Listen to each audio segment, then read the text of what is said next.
Bonjour tout le monde, aujourd'hui nous allons travailler sur le lien entre la proportionnalité et les fractions. Intéressons-nous tout d'abord aux proportions. On appelle proportion le quotient d'une partie d'un tout par ce tout. Une proportion est donnée sous la forme d'une fraction. La valeur décimale égale à cette fraction est appelée fréquence. Une proportion est donc égale à la quantité étudiée divisée par la quantité totale. Considérons l'exemple suivant. Dans le collège Pythagore, il y a 2 classes de 5e. En 5e A, 12 élèves sont demi-pensionnaires sur un effectif total de 30 élèves. Et en 5e B, 10 élèves le sont sur les 25 élèves que comprend la classe. Calculez la proportion d'élèves demi-pensionnaires dans chacune des 2 classes. Question 2. Calculer la proportion d'élèves demi-pensionnaires dans ce collège. Nous avons vu que la proportion est égale à l'effectif considéré sur l'effectif total. Considérons P, la proportion d'élèves demi-pensionnaires en 5e A. P va donc être égal à 12 élèves sur les 30. Nous allons réduire la fraction et obtenir 2 tiers. P', la proportion d'élèves demi-pensionnaires en 5e B va donc être égale à 14 sur 24, que nous allons réduire aussi grâce à la règle fondamentale et obtenir 7 sur 12. Il y a donc 2 élèves sur 3 qui sont demi-pensionnaires en 5e A, et 7 élèves sur 12 en 5e B. Nous avons obtenu la proportion d'élèves demi-pensionnaires dans chacune des 2 classes.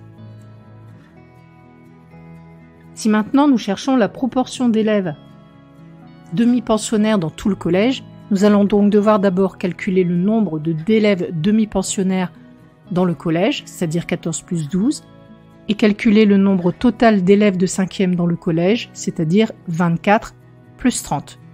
Nous avons donc 26 élèves sur 54 qui sont demi-pensionnaires au sein de ce collège, en 5e. Nous allons réduire en utilisant la règle fondamentale, et nous avons obtenu donc que 13 élèves sur 27 sont demi-pensionnaires dans ce collège. Regardons maintenant le lien entre les pourcentages et les fractions.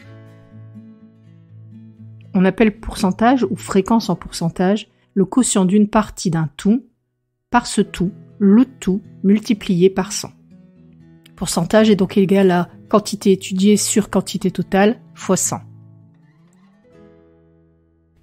Reprenons l'exercice précédent mais sous un autre angle, sous l'angle des pourcentages. Dans le collège Pythagore, il y a 2 classes de 5e.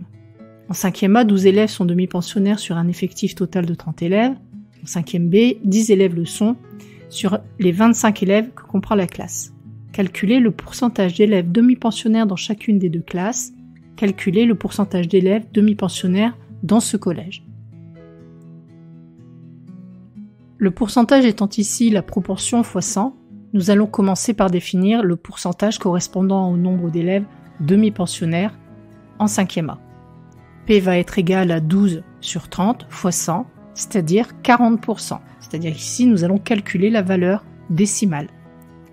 P', le pourcentage d'élèves demi-pensionnaires en 5e B va être égal à 14 sur 24 fois 100. Et nous obtenons 58%. Il y a donc 40% des élèves de 5e A qui sont demi-pensionnaires et 58% de ceux de 5e B qui le sont. Quant au pourcentage d'élèves demi-pensionnaires dans le collège, nous allons faire comme pour les proportions, calculer le nombre total de demi-pensionnaires et calculer le nombre total d'élèves. Nous avons donc P seconde qui va être égal à 14 plus 12, le tout divisé par 24 plus 30, le tout multiplié par 100. Nous obtenons 48%. Il y a donc 48% des élèves de ce collège qui sont demi-pensionnaires. Tu remarqueras que les pourcentages nous permettent de mieux comparer les quantités.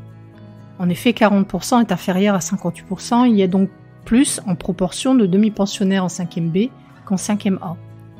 Et 48% étant inférieur à 50%, il y a moins d'un élève sur 2 qui sont demi-pensionnaires dans ce collège, mais presque la moitié.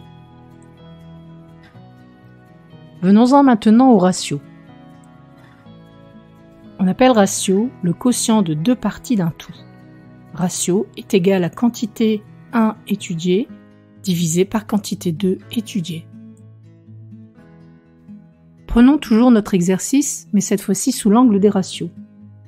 Dans le collège Pythagore, il y a 2 classes de 5e. En 5e A, 12 élèves sont demi-pensionnaires sur un effectif total de 30. En 5e B, 10 élèves le sont, sur les 25 élèves que comprend la classe. Calculez le ratio d'élèves demi-pensionnaires et d'élèves externes dans chacune des 2 classes. Calculez le ratio d'élèves demi-pensionnaires et des élèves externes dans ce collège. Nous allons donc cette fois-ci comparer les 2 quantités l'une par rapport à l'autre. Considérons le ratio R des élèves demi-pensionnaires et élèves externes de 5e A. Nous avons mis en premier élèves demi-pensionnaires. Nous allons donc mettre 12 au numérateur et calculer le nombre d'externes, c'est-à-dire 30 moins 12, au dénominateur. Nous obtenons donc 12 sur 18 que nous allons réduire et obtenir 2 tiers. Si maintenant nous considérons le ratio R' d'élèves demi-pensionnaires en 5e B par rapport aux élèves d'externes, nous allons calculer R' qui va être égal à 14 au numérateur, le nombre de demi-pensionnaires, divisé par le nombre d'externes, c'est-à-dire 24 moins 14. Nous obtenons donc 14 sur 10, c'est-à-dire 7/5. Il y a donc 2 élèves demi-pensionnaires pour 3 externes en 5e A et 7 élèves demi-pensionnaires pour 5 externes en 5e B. Nous voyons encore une fois que comme la première fraction, le premier ratio est inférieur à 1 et que le deuxième ratio est supérieur à 1, qu'il y a plus proportionnellement d'élèves demi-pensionnaires en 5e B qu'en 5e A. Si nous nous intéressons maintenant au ratio d'élèves demi-pensionnaires et externes dans ce collège, nous allons calculer R seconde qui va être égal à, au numérateur, la somme des demi-pensionnaires au collège, 14 plus 12, c'est-à-dire 26, divisé par la somme, le nombre total d'élèves au collège, externe, c'est-à-dire 24 moins 14 plus 30 moins 12. On obtient 28. Nous allons réduire cette fraction et obtenir 13 sur 14. Il y a donc 13 élèves demi-pensionnaires pour 14 externes dans ce collège. Il nous reste maintenant les échelles. On appelle l'échelle d'une représentation le quotient de la distance sur la représentation par la distance réelle, les deux étant dans la même unité. C'est très important. Échelle est donc égale à distance sur la représentation dans une unité U divisé par la distance réelle dans la même unité U. Voyons cela sur un petit exemple. Sur le plan de Cambrai, la distance qui sépare l'hôtel de ville de la Poste est de 10 cm. Sachant qu'en réalité cette distance est de 2 km, quelle est l'échelle de ce plan? Appelons E l'échelle de ce plan. Nous allons devoir déjà mettre les deux mesures dans la même unité. 2 km est égal à 200 000 cm. E va donc être égal à 10, c'est-à-dire la représentation, la distance sur la représentation, divisé par 200 000.